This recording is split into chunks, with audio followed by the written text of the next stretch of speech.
come with me. I know the two of you have been experimenting with blue magic.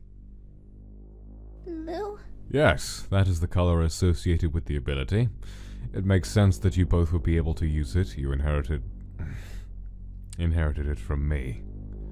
Since you're beginning to show aptitude for it, a lesson is in order. You, here. Blue magic allows a soul to be affected by gravity, the source of the heavy feeling you no doubt experience every time I pick either of you up. Now, those truly adept at blue magic can take hold of the soul and move it as they please. With my expertise, I barely have to exert any effort at all to lift and move either of you. Now to the point. Should either of you ever even think of using blue magic on me, for any reason, there will be consequences. No! Stop! As you can see, at this level, I do not need to raise traps on the walls to inflict significant damage. Just the strikes themselves are enough. Stop! Stop! Don't! Leave him alone! You're going to kill him! Oh, please, give me some credit. I know exactly how much punishment he can take. And I know exactly how hard to make each strike right down to the number. He is in no danger of death. This is merely a demonstration. Stop! Stop! Stop! Please! Please stop! Have I made myself clear? Yes! Yes! Just stop! Please stop! Please! Did you hear that, 2P? I cannot make an example of him so easily, but you have the endurance to take his place should he misbehave. If 1S ever even considers using blue magic against me, I will hold you responsible. And this is just a demonstration. I assure you, this could be much worse. Do you understand?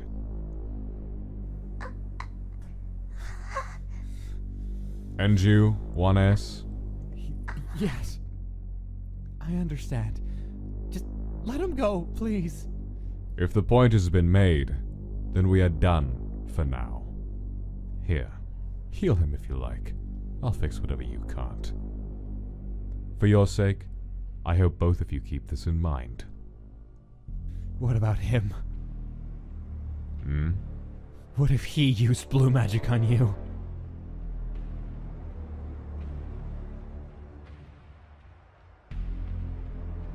We both know that's not going to happen.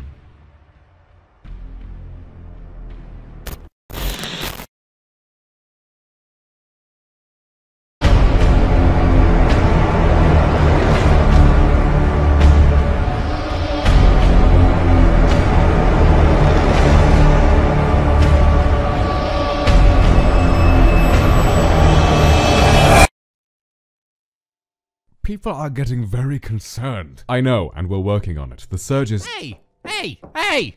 I need to talk to you! Oh, hello there. Is something on your mind? Your Majesty, I thought this meeting was approved for staff only. Now, Gaster, I can always make time for a concerned citizen. What's on your mind, my friend? I want to talk about the Corps. Yes, what about it? People don't feel safe in there. We're always understaffed and people are worried about falling in. Falling in? Yeah, especially because the place is always shuffling around for no good reason. Excuse me, that feature keeps the entire construct in line with traditional puzzle principles. The only thing puzzling about it is why you eggheads can't even put some safety rails into your fancy designs. Like you know anything about proper design. Everyone calm down, please. You said you were understaffed? Yeah, we should be working in pairs so we'll know if something happens to someone. We need a buddy system, but there ain't any buddies to go around in there. Are you sure? That's weird. I mean, you're right. That makes sense, but don't we always hire people in pairs? I thought we did. Yes, I'm sure. I'm almost sure. Well, go ahead and check. There ain't no pairs in there. You gotta do something. It's not safe. Has anyone working in the Corps ever reported any accidents? Well, no, but it could happen. And if someone fell in, they're not gonna be able to report it, are they, smart guy? No, but we would have definitely heard from their families, or their friends, or their partners, or anyone else who cared about them.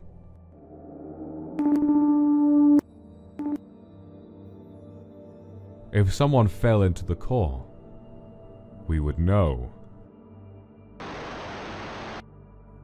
Just because it ain't happened don't mean it won't happen. People could die in there. I'm not concerned about baseless hypotheticals. The benefits of the core far outweigh— Hypotheticals?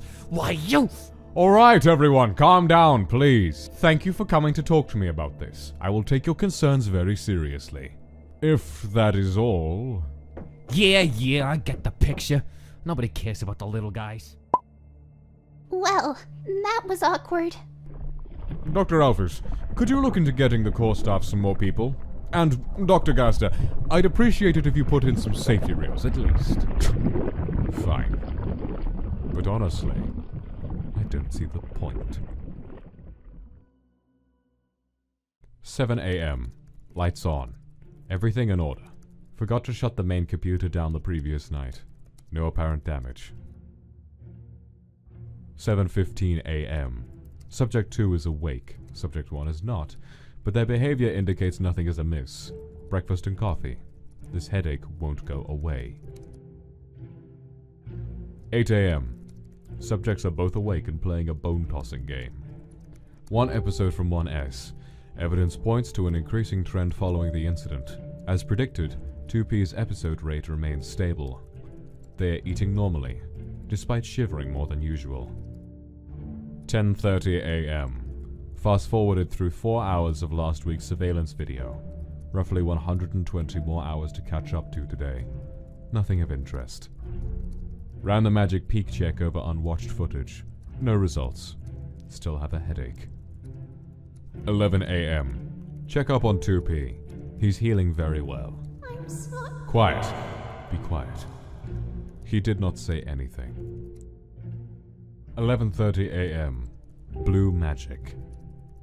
The panic attacks when they are picked up are growing shorter. 2Ps are worse than 1Ss, as predicted.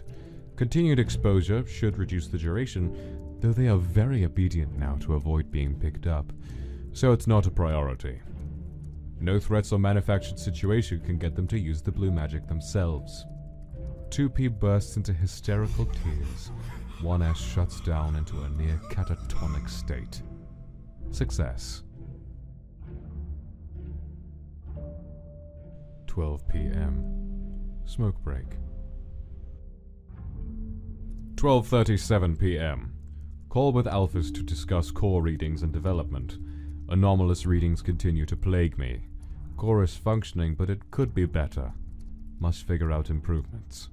2:08 p.m. Forgot to eat. Little progress. Fed subjects. Still eating normally. 3 p.m. Blaster tests. When the two of them hold hands, 2P's magic output is greatly increased. 1S's damage output remains capped, however. No matter how 2P tries to assist, nothing seems capable of breaking 1S's limitations. He's like a black hole when it comes to magic. It'd be fascinating if it weren't so annoying. They ended up fighting when 1S tried to zap me, as predicted, and 2P interceded. I wasn't in the mood to mediate, so I've separated them until they calm down. 4:05 p.m. Still have a headache. 4:15 p.m. Smoke break.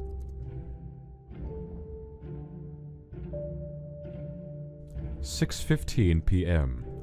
Progress made with DTEM-IDF theory. Cooling conveyance nearly complete. Still can't figure out what's wrong with the core. My personal magic signature is still completely absent from both TML files. Can't track down the bug that's causing this. 6:20 p.m. Call from Asgore. Wants to meet to discuss safety rails. Told him I was very busy, but he insisted. Need to get rid of the smoke smell. 7:45 p.m. Returned from meeting/dinner. Ran longer than anticipated.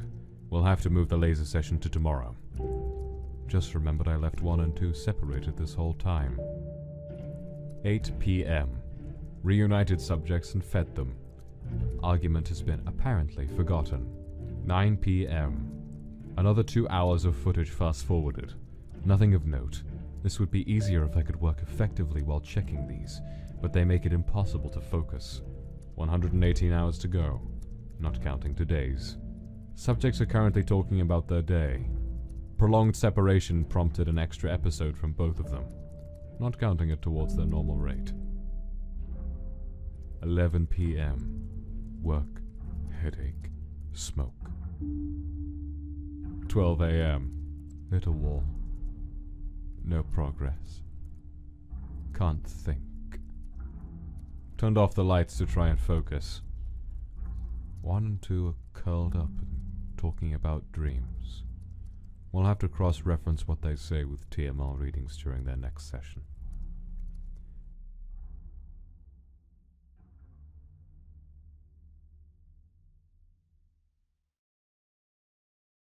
"2:06 a.m. Tired. Just tired.